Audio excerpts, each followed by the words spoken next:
Good morning students, welcome to your English class. Today we will continue our chapter the letter to God. So we have already seen there was a farmer named Lencho and he was expecting rain so that he get a good yield in his crop. So let's read further.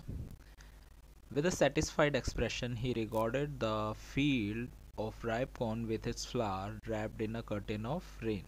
फिर काफ़ी satisfied expression से, जैसे कि उसने देखा बादल आ गए थे और छोटी मोटी बारिश शुरू हो गई थी, तो उसने काफ़ी सेटिस्फाइड मतलब काफ़ी रिलैक्स एक्सप्रेशन से इमेजिन किया, रिगार्डेड मतलब मान लिया कि उसके जो कॉर्न है, जो उसके जो खेत है, जो उसकी फसल है उसमें और जो फूल हैं वहाँ बारिश हो रही है और वो पूरा बारिश के कर्टन से ढक गया है, मतलब बारिश हो रही है और अच्छे से उसकी फसल भीग रही है. But suddenly a strong wind began to blow and along with the rain very large hailstones began to fall. But suddenly क्या हुआ, strong wind, बहुत तेज़ हवा बहने लगी और बारिश के साथ साथ hailstones मतलब बर्फ़, जो हम ओले कहते हैं, बर्फ़ भी गिरने लगी काफ़ी बड़ी बड़ी. These truly did resemble new silver coins. और जैसा कि हमने देखा था जो पहले के कॉइन थे वो कैसे 10 सेंट और 5 सेंट के थे, तो ये नए सिल्वर कॉइन्स की तरह रिसेंबल कर रहे थे, मतलब उनकी तरह दिख रहे थे.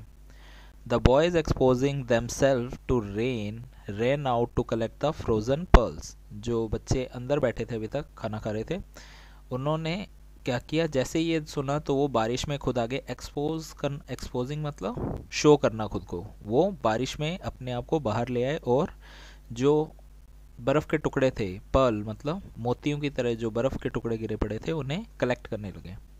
It's really getting bad now exclaimed the man. तो जो लेंचो है, द मैन, उसने क्या कहा, अब ये बुरा हो रहा है, अब ये गलत हो रहा है. I hope it passes quickly. मैं उम्मीद करता हूँ ये जल्दी निकल जाए. It did not passes quickly. पर वो जल्दी नहीं ख़त्म हुआ. For an hour the hail rained on the house, the garden, the hill side, the cornfield, on the whole valley. लगभग 1 घंटे तक ओले गिरते रहे. कहाँ पे, घर के ऊपर, जो गार्डन है, जो पहाड़ है, जो उनका कॉर्न का फील्ड है, और पूरी जो वैली है, जो पूरा इलाका है, वहाँ बर्फ़ गिरती रही. The field was white as it's covered with salt. पूरा फील्ड, जो पूरा खेत है, वो वाइट हो गया जैसे कि पूरे नमक से ढका हो. Not a leaf remained on the tree. पेड़ों पर बिल्कुल भी पत्ते नहीं बचे. The corn was totally destroyed. जो कॉर्न है उनका वो पूरा डिस्ट्रॉय हो गया. The flower were gone from the plants. जो फ्लावर्स थे प्लांट के ऊपर वो भी चले गए. Lencho soul was filled with sadness. Lencho की जो आत्मा है वो एकदम दुख से भर गई, मतलब काफ़ी दुखी हो गया वो. When the storm had passed, he stood in the middle of the field and said to his son, a plague of locusts would have left more than this. जैसे ही ये स्टॉर्म, जो तूफ़ान है, वो ख़त्म हुआ, वो अपने फील्ड के बीच में गया और उसने अपने बच्चों से कहा, जो अपने बेटे थे उनसे कहा कि जो प्लेग है, जो अभी आपने पिछले साल सुना था कि टिड्डे, जो कीड़े होते हैं, उनका वैसे अगर वो कीड़े भी आ जाते हैं तो भी इससे ज़्यादा छोड़ देते हैं, तो भी इतना नुकसान नहीं होता. The hell has left nothing. पर जो ओले हैं उन्होंने कुछ भी नहीं छोड़ा. बर्फ़ है, उसने बिल्कुल भी कुछ भी नहीं छोड़ा, सब ख़राब कर दिया. This year we will have no corn. इस साल हमें बिल्कुल भी कॉर्न नहीं मिलेगा. That night was sorrowful one. वो रात बहुत ही दुखी थी, मतलब दुख भरी थी. All work for nothing. उनकी पूरी मेहनत किसी काम नहीं आई. There is no one who can help us. उनकी हेल्प कोई नहीं कर सकता था. We will all go hungry this year. हम पूरे साल भूखे रह जाएंगे. तो ये सब कौन बोल रहे हैं, उसके बच्चे बोल रहे हैं. But in the hearts of all who lived in the solitary house in the middle of the valley there was a single hope, help from God. पर जितने भी लोग जो ऐसे वीराने में रह रहे थे वैली के अंदर, वहाँ पे अभी भी एक उम्मीद बाकी थी. किसकी? भगवान की मदद. Don't be upset even though this seems like a total loss, remember no one dies of hunger. तो लेंचो ने कहा, अपसेट मत हो, उदास मत हो, ऐसा लगता है कि हमने सब कुछ खो दिया पर फिर भी हमें भूख से मरने की ज़रूरत नहीं पड़ेगी। That's what they say, no one dies of hunger. और ऐसा ही वो कहते हैं, कोई भी भूख से नहीं मरता। Although that night the Lancho thought only of his one hope, the help of God, whose eyes, as he had been instructed, see everything, even what is deep in one's conscience. उस रात लैंचो के मन में या सोच में सिर्फ एक ही उम्मीद बची थी, भगवान की, जिनकी आंखें जो है वो सब देखती थी। मतलब उसने कहीं पढ़ा था या कहीं देखा था, मतलब उसे ये पता था कि जो भगवान की आंखें है वो सब देखती है, भगवान सब देखता है, ऊपर वाला सब देखता है, इवन किसी के मन के अंदर जो चल रहा है वो भी। ठीक है, तो भगवान को ये तो दिख ही गया होगा कि ये कितने परेशान है। Lencho was an ox of an man working like an animal in the field but still he knew how to ride.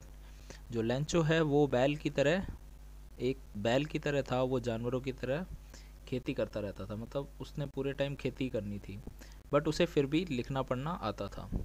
The following Sunday at the day break he began to write a letter which he himself would carry to town and place in the mail.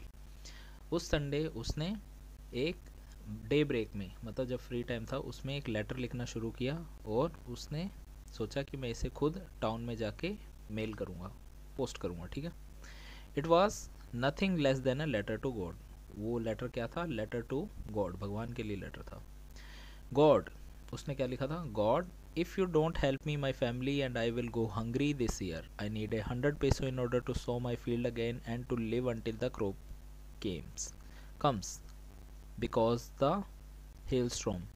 तो उसने कहा, भगवान अगर आपने मेरी मदद नहीं की तो मेरी पूरी फैमिली भूख से मर जाएगी, मतलब पूरी फैमिली इस साल भूखी रह जाएगी। मुझे 100 पैसों की ज़रूरत है। पैसों मैंने बताया था बाकी कंट्रीज़ की, मतलब बाकी नहीं, कुछ कंट्रीज़ की करेंसी है। और मुझे 100 पैसों चाहिए ताकि मैं दोबारा खेती कर सकूं और ये साल निकाल सकूं, क्योंकि जो हमारी क्रॉप है वो पूरी बर्बाद हो चुकी है हेल स्टॉर्म की वजह से। ठीक है। He wrote to God on the envelope, put the letter inside and still trouble went to town. उसने वो एनवलप लिया, एक एनवलप लिया, उसके ऊपर लिखा टू गॉड और उसके अंदर लेटर डाला और जैसे तैसे वो टाउन में पहुंचा, परेशान होके भी। At the post office he placed a stamp on the letter and dropped it into the mail box. जैसे ही वो पोस्ट ऑफिस पहुंचा उसने उस पर स्टैम्प लगाया और उसे मेल बॉक्स में डाल दिया। One of the employee who was the postman and also helped at the post office went to his boss laughing heartily and showed him the letter to God. एक employee जो postman था, जिसका काम क्या होता है यहाँ वहाँ लेटर पहुँचाना, वो कहाँ गया? पोस्ट ऑफिस गया। उसने वो लेटर देखा और हंसते हुए हंसने लगा और वो अपने बॉस के पास उसे ले गया।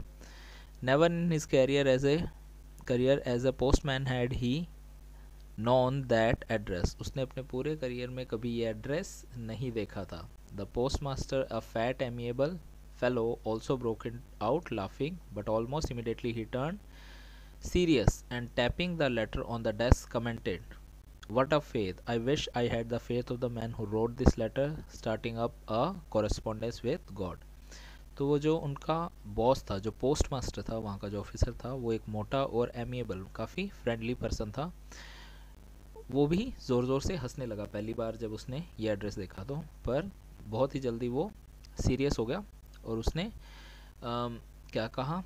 वो letter, tapping the letter on his desk, उसने अपना वो लेटर अपने डेस्क पे रखा और कहा कि देखो क्या विश्वास है भगवान पे, काश मेरे पास भी इतना विश्वास होता।